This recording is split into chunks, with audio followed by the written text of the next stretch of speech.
first start. John Sturrock, first-class honors degree in law, LLM at the University of Pennsylvania, Queen's Counsel, which is no mean small feat. Established the Core Solutions Group 2001, more than a decade ago. Leading commercial mediator, business mediator in Scotland. And there's many little titles that go along with all that. Works as a coach and facilitation, lots of advisory work. Has worked very closely with the Scottish Parliament. Facilitator of Scotland's 2020 climate group. He's working on some very tough, big issues. He has an honorary degree of LLM at the Edinburgh Napier University in 2010. He's the author of something called Thinking Differently, Making a Difference Using Mediation in the Public and Private Sectors in Scotland. And if you looked at that book, you'd find many interesting names from the US and elsewhere in there. So, John, it's a pleasure. Well, thank you. I'm so glad that you're here.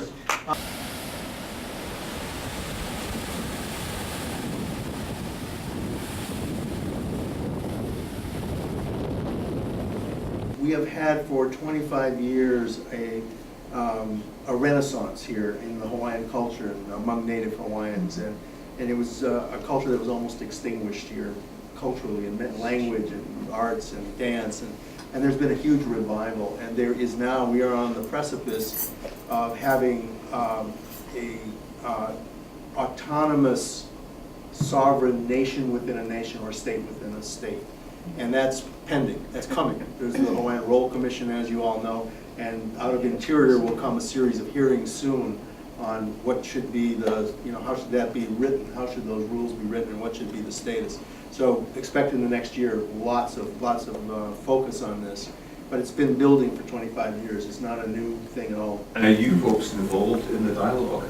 So I will tell you that 15, well, at least 20, probably 20 years ago, we had something called the Sovereignty Dialogues at the East-West Center, which was sort of the first public discussion. It was called the Sovereignty Dialogue, and it was a complex discussion, but it was the first time there had been an open discussion. And Mike Broderick, myself, Robbie, lots of other people helped stage it. Mitch Dollier was involved in it, and lots of Hawaiians were involved in staging this and just trying to bring it to the table, and lots of sensitivities.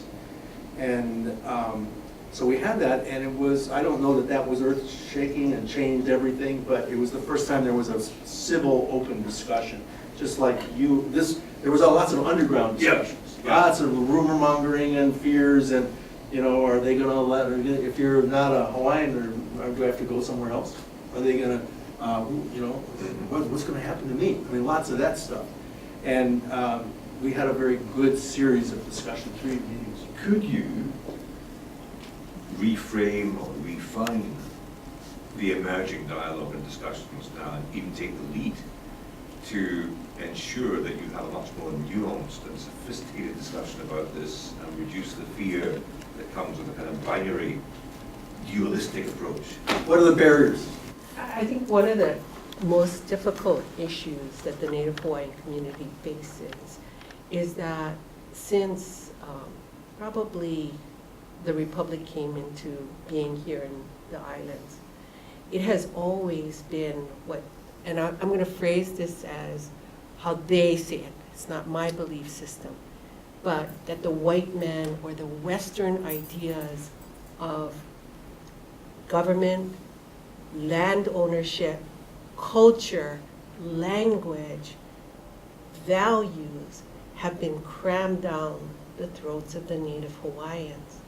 Why is it that we think they will not do the same to us again? Lots of historical injustices. So the point would be, Luan, could you take the kind of approaches that we're discussing this afternoon, not to remove that fear, but to address that fear and concern in a way which is felt to be inclusive of all the fears and concerns that people have across all the communities? It's really, I think it's possible. I think it begins with this idea, as you said, of setting at the doorway to this dialogue, the fears and concerns that you have. Talk about an educational process there have been some, and I count myself as one of them, asking, and there have been fearful dialogues around this, if there are educational institutions in Hawaii that say that they have an interest in Native Hawaiians, why are they not part of fostering this larger dialogue? Instead, we have left it to the state of Hawaii and the Royal Commission, which essentially is a government based on Western philosophy, Western values, all the things. I mean, even down to the role, it's very, very much that Western philosophy. And I believe that you are going to find people, as you say, on the edges of the conversation will not want to engage in that process for fear that their values, their lifestyle, what they believe to be essentially that makes them Native Hawaiian will be lost or not heard. There's also, I think, a deep sense of non-Hawaiians that have been told this very often, but also say, you know, we need, until we're invited to the conversation. Exactly. And Native Hawaiians need to do this themselves, and they need to come to. Charlie Rose was one of the guys who helped set up this really interesting set of discussions we had on the sovereignty dialogue. And I took him up to my favorite satellite office, Zippy's. And I said, Charlie, what is sovereignty? Charlie's was a wise man, very wise, thoughtful, civic leader in the Hawaiian community, temperate, very temperate. He had strong passions. He said, sovereignty is about having dominion and domain. We need those two things that we control. We control that in some way, shape, or form, where we can decide our own destiny on what is ours and what is the domain that we have. It was really interesting. It was a very inspired moment. And he cautioned, and he said, you got to be very patient with this, and you got to let the Hawaiians do this in their own way. On a personal note, my husband's 1/8 Native Hawaiian, and I signed him up for the role. He was reluctant, you know, and he was probably hired in part because he was Native Hawaiian and grew up here. Doesn't really identify, has blue eyes. And recently we got a card asking him to confirm that he's Native Hawaiian and should belong on the roll. So I don't know exactly what's going on. And he also, in addition to being in the Cancer Center, is in the Native Hawaiian Medical School Center. And I asked him, well, you know, why are you afraid to come out of the closet? And I think it's because people here fear that it's a separatism movement rather than a preservation of a culture. And I don't know how to... But again, bring it back and ask yourselves, what could we, with our capabilities and skills and sensitivities, can we bring things to this? Can we play some catalytic role? It doesn't have to be us, by the way. I mean, there are plenty of Native Hawaiian, very skilled mediators and facilitators. Oh, yeah. So, but can we do something to bring these things into being?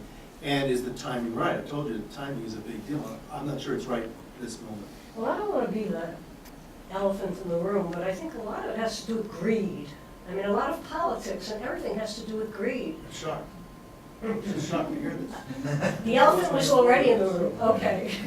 Why didn't anybody tell me? And I think, you know, the whole Kaka'aka thing has to do with how the developmental of the land is really part of Kamehameha's control, and how do you bring them together? Lots of nuances. Where's the dominion? Abby? It's interesting that you talk about, trust and lack of it. But it's also interesting that you talk about the trust Hawaiians don't have. But I think it also applies to non-native folks here. I mean, they have fears themselves. I mean, they're afraid things will change so much that will bother to change their lifestyle. So that's another group, I think, that needs to be educated about what's going to happen, what might not happen, rather than just only focused on Native Hawaiians. So, Peter, when you mentioned before, when they talked about the GMO in Kauai, about establishing a safe harbor in a storm. And so I was thinking about the Hawaiian issue. I'm also on the board of directors for the Native Hawaiian Bar Association. And there is such great distrust, lack of trust in the Native Hawaiian community. And like Maui is a perfect example. There have been probably 20 to 30 years of litigation concerning the control of water, not concerning the Nauai Iha, but just the East Maui watershed. Essentially, the litigation pretty much went in favor of these taro growers on the East Maui watershed. They still have no water. And so the lack of trust with the judiciary, with everything, is just, it's immense. And so now, when we go into these rooms, what is the mechanics of creating a safe harbor? I can tell you something that I'm working with as a concept, and this arises out of this obsession I've been having lately about joint fact-finding as a vehicle into some of these things. And facts are, you have to kind of, facts are not the only thing that's going on. We know that there's many other things happening. But what I found is surprising interest in people, and when they're having disputes, to see if they, you know, I'm finding a lot of resonance in saying, yeah, we wouldn't mind getting around the table and trying to work a little bit on some of the factual disagreements, even if we can't harmonize everything. It's like in court cases, the notion of, you know, can we stipulate to something so we don't have to fight over everything all the time? Can we narrow things? We don't have to get, and can we find where the centers of the controversy are? Can we figure out ways to strip away some of the stuff? So I have this notion that I think is part of, if you can create that port in the storm, that safe harbor for a conversation, which is politically tricky, I think, but can be done. I'm hopeful, I'm optimistic. That there's something called the ladder of inference, which comes out of the work of a very famous social psychologist, Chris Ardress at Harvard. And he talked about, you know, if John and I were in a dispute, heated dispute politically, we're each on our own ladders, and at the top of the ladder is where most conversation takes place. And that ladder is at the conclusion level. It's the iceberg business. There's huge amounts under the, and so the first piece of this is figuring out what's the question we're going to try to answer. That's the first piece. So look at the GMO issues and you say, you know, some of the questions are, is this just bad corporate behavior? Is it genetic drift and spoiling organics? Is it, you know, label? People don't know what's in their food. So we can't deal with all questions all the time at the same time. We have to, and one of the great things we do as in our work is we are able to parse a conversation, take things sequentially, go back to the beginnings, sort questions. And then what we find, once we've got the questions sorted out, is people are talking at this conclusion level of the ladder, the top of the ladder, and underneath that are the logic and the rationale they use for that. Well, we don't very often explore that, especially as the level of fight goes up. We tend not to do that. We just argue conclusions. And below that lies the data and information that people have selected to form their logic or their rationale or their narrative. And beyond, underneath there, is all available data. So the question is, can we drive the conversation down? And can some factual pieces of that be a way of getting down deeper and asking the right question and then bringing the conversation down deeper? So I'm liking that model a lot these days. I'm applying it, I'm thinking about it, I'm thinking about using it in a couple of places that are on these very kind of, it could be on the sovereignty question, it could be on the water issue, it could be on the GMO battles, it could be on rail, could have been on rail, but. Sorry. Amazing how well that fits with the commitment to respectful dialogue. A lot of what you exactly. mentioned there. You also mentioned timing in connection with the sovereignty issue, and I wonder actually whether there is no timeline at present, and there is no particular time to do this, because it's a journey, in any event, it's a process of discovery rather than an event. But that takes me to my next slide, which I thought I would share with you. It's a couple of slides. What I don't fall off the edge here. I saw on the plane coming over from LA to pull out some of the elements of, I think, successful, maybe effective dialogue. This is in part to answer your question, if I may, at the back. What is it we can do? And I think it fits in very nicely with some of the work that Peter's doing as well. Essential that we prepare ourselves well, whatever that means. And that means that before we go into any dialogue, conversation or engagement, we need to think through what it is we're trying to achieve, what our objectives are, who's going to take part, where it's to be held, and so forth and so on. Essential, particularly given the emphasis on trust and the absence of trust, is building relationships and finding ways to build relationships, building rapport, engaging people separately from the substantive conversations, and that may well have to be done in advance of, quite separately from, discreetly from, the topics under discussion. And then Peter's example, the iceberg, is absolutely in point here. When we can deal with superficial symptoms, and many of you have discussed what is that it emerges in conversation, but underneath the surface will lie all sorts of unrecognized, unconscious, and implicit concerns, hopes, needs, fears, aspirations, values, motivations, whatever it might be in our job, as in any mediation, any facilitation, any inquiry, is to find out what's really going on. And only then begin to generate all the possible ways for going forward. So if you're going to have a discussion about the future of Hawaii, for example, sovereignty in inverted commas is one possible option. Retaining status quo is another possible option. Independence is another one. Some different kind of relationship with the states, and so forth and so on. And without prejudice to the outcome, there's many of these on the table. And then to apply standard techniques of brainstorming, SWOT analyses, strengths and weaknesses, whatever it might be, to assess the various possibilities that are emerging. And none of this has any association with a fixed outcome or prejudged solution. It's only having gone through all of this, and only if you do all of this, that you might then see some possible outcomes emerging. And the real challenge is to keep people from jumping to conclusions, from counting the F's and assuming that that's the right answer, and reinforcing it, and being shocked when somebody produces something else which looks slightly different.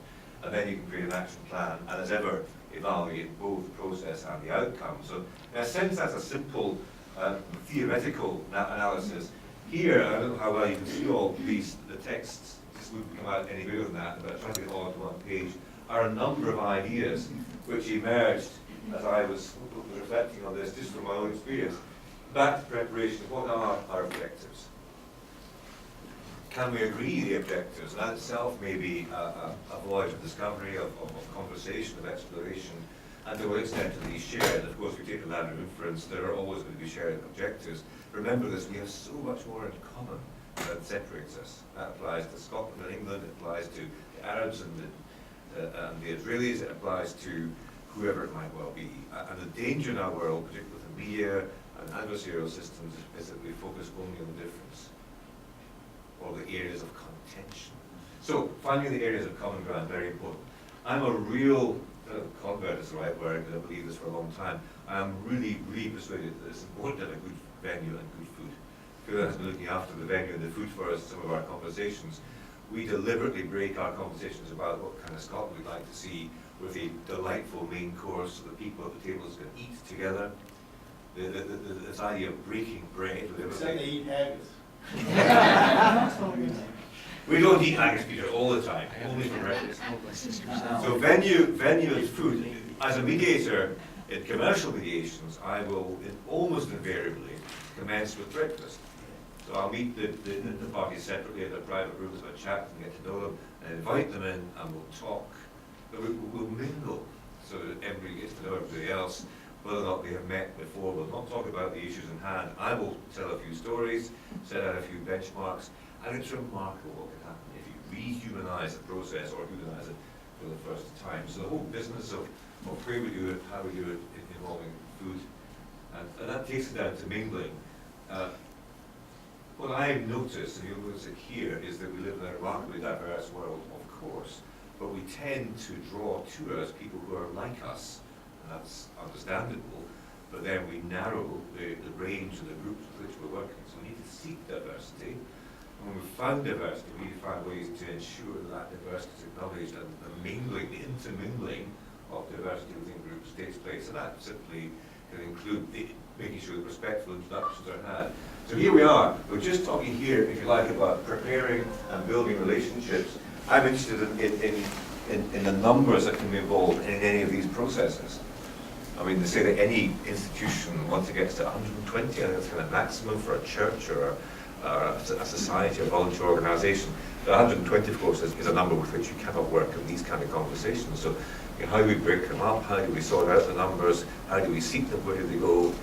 And thinking that through. And what's come to me as being fairly obvious is clearly you need to have a master of ceremonies, a coordinator, a choreographer, Peter Adler. But you also need to have subsidiary facilitators. I think if you're dealing with bigger groups, you need to make sure that you have a team of folk who have the skills, common sets of guidelines, the necessary flexibility and creativity to ensure that smaller conversations are being conducted along consistent and similar lines. And that's where ground rules come in. I don't like the word ground rules, maybe guidelines. And that's where our protocol for respectful dialogue, the commitment to respectful dialogue comes in. Having people sign up to something to which they commit, respect, listening, asking questions, etc., all that was in the original commitment. I picked up this word talking piece from an article, and I can't remember the context. It was certainly a native grouping somewhere, and it's pretty obvious really. It is the idea that you're only allowed to talk if you're holding something. Talking stick. Well, in this article, it's talking piece, talking stick, I think, is a Maori or Aboriginal idea, yeah. But the point is, permission to speak comes with the physical holding of or recognition of an object. And what that induces is not just talking, but listening. And I keep meaning to do this, Peter, and I'm sure you probably do this already, to demonstrate this in mediations and facility strategy, having a physical piece with me, because it makes the point so strongly. And then Peter already has mentioned questions, and I go back to the work with the government people. The better formulating the question, the more likely you are to get under the surface, to find out what's really going on, what people are passionate about, what they care about, what the issues are. It was interesting to me that your conversation about Hawaii was significantly about the substance of the concerns, whereas the question was, how do you deal with that? And so you need to come back a step with great respect and ask yourself, what's the process by which we engage people to elicit even this information and then find out what's going on underneath. And that means we have to have clarity. Clarity of purpose, of process, and indeed of output, because there needs to be output. One of the things I've learned recently is I love getting into this stuff, but I'm not a completer finisher. And I find it difficult, therefore, to get to a point of real action, plan, and specificity, if that's what's required. Because output may just be having a conversation. Let's not forget that. But we need to discuss what our output is. And we need to record that in some way. And here we have recording going on just now of every word. Whether or not that's appropriate is another matter, because privacy as well as openness are very important values, or is very important value. So recording and disseminating the outcome, feedback and learning. How did it go? What did you think about the process? What did you learn about yourself? What did you learn about Hawaii? What did you learn about the group? Just in and of itself as a value, but then feeding into the next part. I put in social media because I think people of our generation, certainly my generation, and I may be older than most of you here, No. we, the next generation, live, eat and drink social media. That's the way in which dialogue and conversations will be enhanced. Let's hope it doesn't substitute for, but it is undoubtedly going to be the way to ensure that information is circulated. We can't get away from funding and resourcing. Many of us do these things on a wing and a prayer. We fund it ourselves. So the reality is that what should be excellent is less than excellent, often inadequate. So we have to find ways of funding. We're crowdfunding our collaborative Scotland thing that's not yet enough. I want to finish with just a few ideas on this element here. We need to take responsibility for ourselves and our issues. And I noticed earlier on, I think it was Luann, you talked about the state imposes this, the government suggests that. I think that there's a prospect here of movements emerging which are different from the movements of earlier times because of the different dynamics that we can bring to play because of the experience that we have in dialogue and mediation and associated ideas. We have to be accountable to each other and to others. That's where ensuring that there is an idea of what the output might be and how we measure and benchmark success is important, as is perseverance. And it's very easy to start these things. My view is we're keeping this sort of thing going over years, which is what many of us will have to do.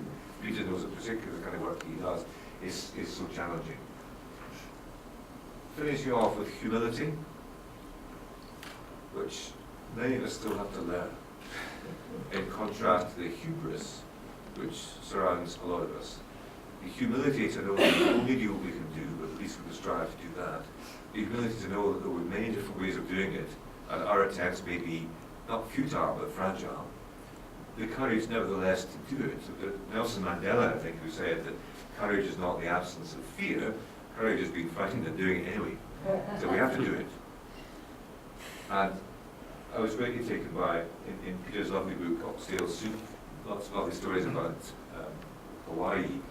He described in one passage an interchange, a set of conversations, I think, as being as demonstrating a number of things, the last of which was little acts of aloha. Now, I'm not sure I fully understand what aloha means, but I think I have the essence and sense of it. And that it's not just little acts of aloha, I suspect it's been infused by aloha the whole time, and being big enough, bold enough, and humble enough to share that with others, however they react to you, whatever they say or do.